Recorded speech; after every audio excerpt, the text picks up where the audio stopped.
Congressman Sergio Gook, you are recognized. Thank you, Mr. Chair. Good afternoon, everyone. Tapos na po yung session sa plenary. Kami na lang po ang naiwan dito. I would just like to manifest for the record, Mr. Chair. As an ordinary taxpayer, no, I am very disgusted. Kung pwede pa lang, Mr. Chair, na mahiwalay yung binayad ko na buwis na hindi mapunta sa mga ganitong yung sahod. Kasi second term ko na to as member of both this committee and Committee on Dangerous Drugs. This is not the first time that I heard this. No, I have witnessed this kind of investigation from our PNP. Kaya medyo, kung hindi lang sana ako member ng House, hindi na ako magbabayad ng buwis. Pare-pareho lang naman ang mangyari. Makakalabuso tayo dahil hindi ako nag-tax evasion. Kasi napakasakit po sa isang ordinary taxpayer, no? Na ganito ang ating mga opisyal ng PNP. So, with the presence, Mr. Chair of Napolcom,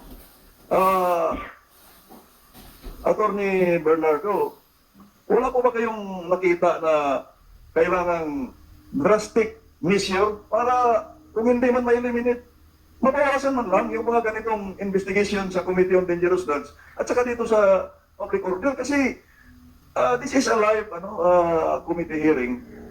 Siguro kung ako yung nasa mga hindi ako magpapakita na yung mga nandito na malinaw po na nagsisungaling kayo. Tapos may mukha pa kayong baka bago may yung suspension ninyo, baka kukuha pa kayo ng sahod ninyo. Maawa naman kayo sa mga nakapila. Hanggang alas 9, alas 10 ng gabi. Tingnan niyo yung ordinary workers natin. Nakapila walang masakyan. Ang withholding tax nila, pinagsasahod sa inyo. Bakit naman kayo? The line of questioning of our chair sa Transpo, the line of questioning of all the members of the committee, no?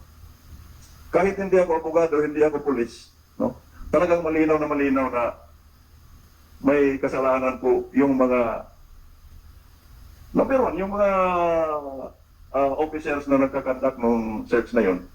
And I agree with the finding na pili po talaga to.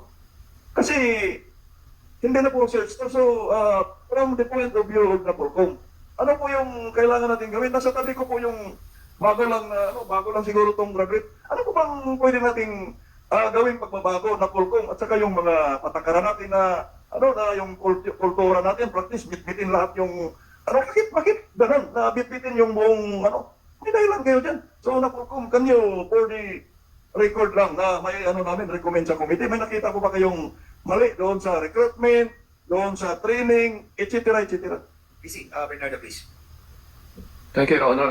Siguro po kailangan mag-set na example We will support the initiative of the NCRPO. At yung decision po nila may be appealed doon sa Regional Appellate Board. We will ensure that swift justice will be meted out without preempting the possible appeal to the Regional Appellate Board. Based on the revelation thus far, it appears that there are substantial evidence that there were robbery committed, and that would constitute several counts of grave misconduct, serious irregularities in the performance of duty. And we will support them to conduct expeditious summary hearing procedures. And we will also be suggesting to pursue criminal cases, adopt the conspiracy because apparent that there were principal by indispensable cooperation, there were principal by direct participation, and it would appear that there are witnesses that can be utilized to substantiate how this plan was been hatched and how has this been developed, planned, and executed. We are confident how these things are being conducted thus far by the National Capital Region. Your Honor, if we set this in example, then we would be consulting the Committee on Peace and Order and Safety to afford the commander the authority to put them on stockage so that this would prevent further damage to the evidence and set a swift examples. At the moment, Your Honor, we can only suggest preventive suspension, but we are inclined now to support some initiative that if the evidence is overwhelming, if the regional director or the chief PNP or the Napolcom is convinced that there are serious violations and the evidence would warrant the same, to put them on stockage already to prevent further. Mr. Chair, with all due respect to Napolcom Vice Chair, hindi po yun ang gusto kong marinig. I am raising a point na Halimbawa, tatanong ko sa inyo, in 2023, ilang PNP personnel na po ang nakasuhan at ilan yung na-dismiss? Based on your record. Sa 2023 lang. Your Honor, it would be at the vicinity of, I think what has been dismissed both from the level of the PNP and the NAPOLCO, we have the vicinity of 800, Your Honor. Okay. 800 na po yan. 2023 pa lang.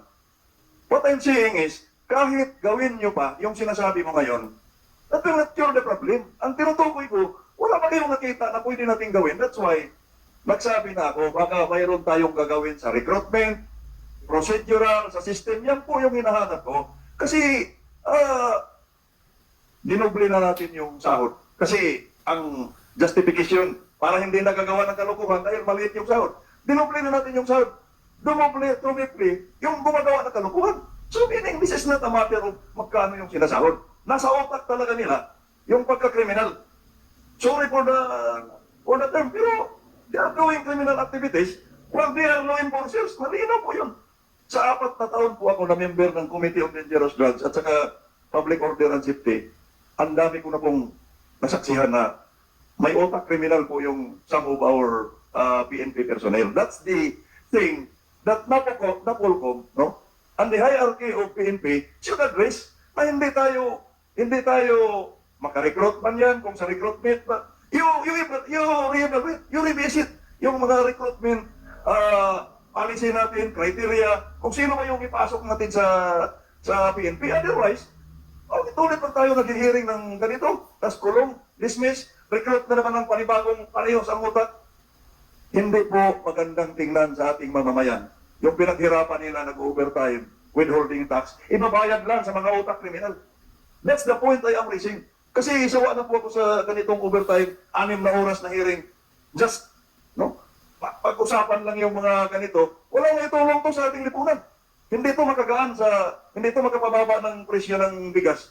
Nakasakit na to sa dibdib ng mga nagtatrabaho na ordinaryong empleyado na yung buwis nila ay binabayad na pansahod. So, I want to raise a point na NAPOLCOM and the hierarchy of the PNP should address na mabawasan man lang, ma-minimize yung mga ganitong utak na mga law enforcers natin, maka sa recruitment yan o sa mga patakaran na pinahiran natin ngayon, na pwede palang bitbitin lahat yung mga, kasi gusto ko itong mga tao na to, okay.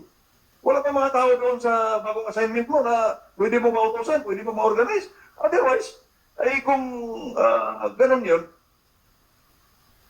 nasaan yung training natin PNP sa leadership? Eh kung gusto mo, ayaw mo nang may train yung natnan mo doon na assignment. Kasi gusto mo bitbitin lahat. So I hope na the NAPOLCOM can submit to this committee as soon as possible time.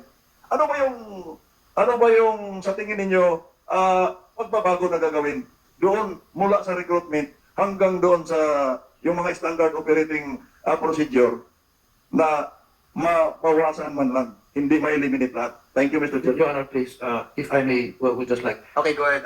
Briefly. Your Honor, please, there are 228,000 well-abled body in the Philippine National Police. These are dedicated and sincere uniformed personnel and non-uniformed personnel. The few people that we have been seeing here are exceptionally manifesting criminal perversity, but this is not the representation of the PNP. We could rely to the good men and officers of the PNP. Ang totality po, yung karamihan po, mas marami pa po matitino talaga. And the recruitment are continuously being addressed, Your Honor. Ito lang pong mga tulisang ito ang dapat talagang maubos doon sa ranks ng PNP.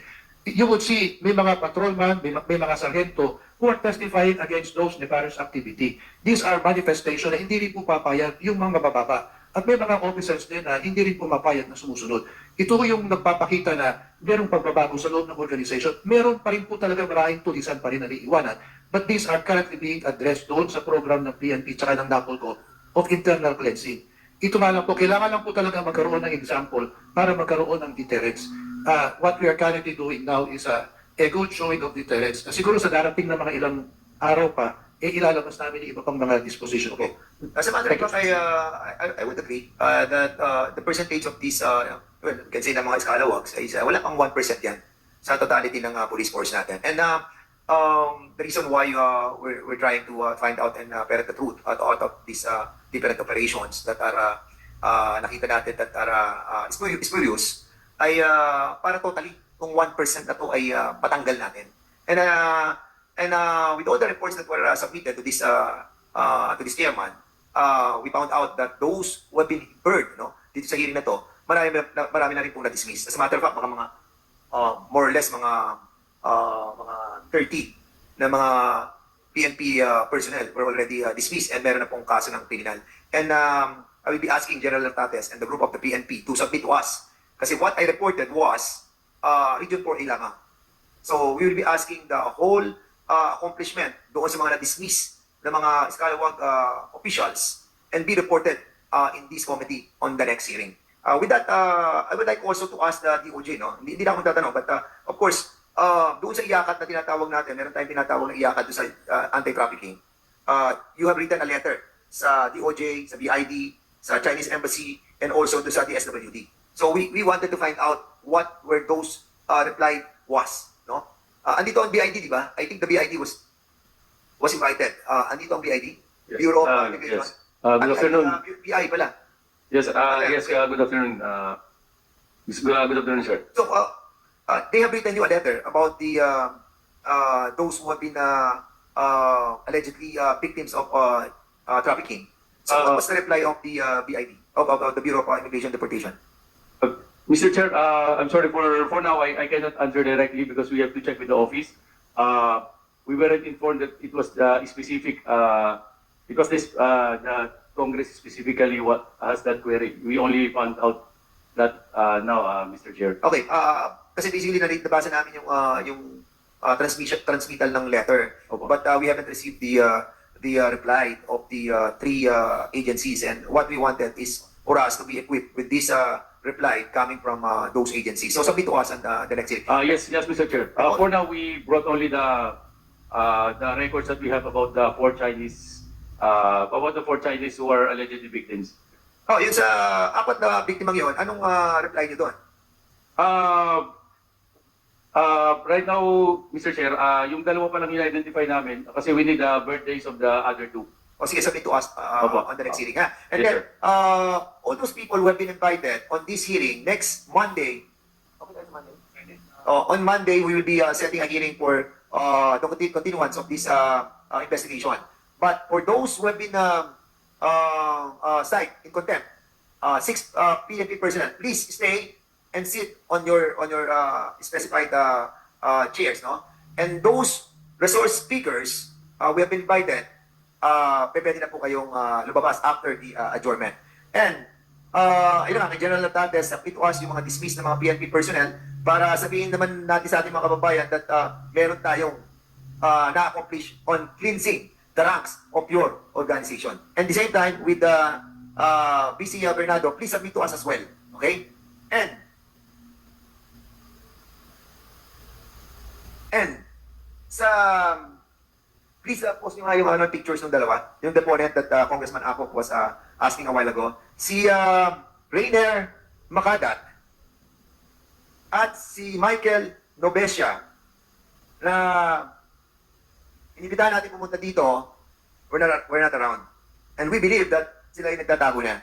But kung sila po ay nandiyan lamang sa ating mga kababayan, nanonood, tulungan po ninyo kami na mahanap ang mga taong ito sapagkat makakatulong na malaki para po masubstantiate yung mga ebidensya na hawak po namin. And at the same time also, Sergeant Lord Antonino, siya po ay nasa nasa PNP yan, no? Dahil ano lang siya, is he suspended or is he under the custody of the PNP? Asan tong si Sergeant Lord Antonino? Correction to my statement earlier, Your Honor. It's been dismissed already, effective January 5, Your Honor. So dismissed na siya. Was a criminal case filed against this person? Yes, Your Honor. Okay. So, anong case ang pinahal sa kanya? If I have not mistaken, Your Honor, kidnapping and robbery extortion, Your Honor. See? Okay, so we will be asking also siguro a motion. Hindi na, okay na. So, hindi pa siya. But we will try to invite this this person as well because he might be the missing link between Mr. Sean and the group of this SPD. Okay, with that, I need a motion.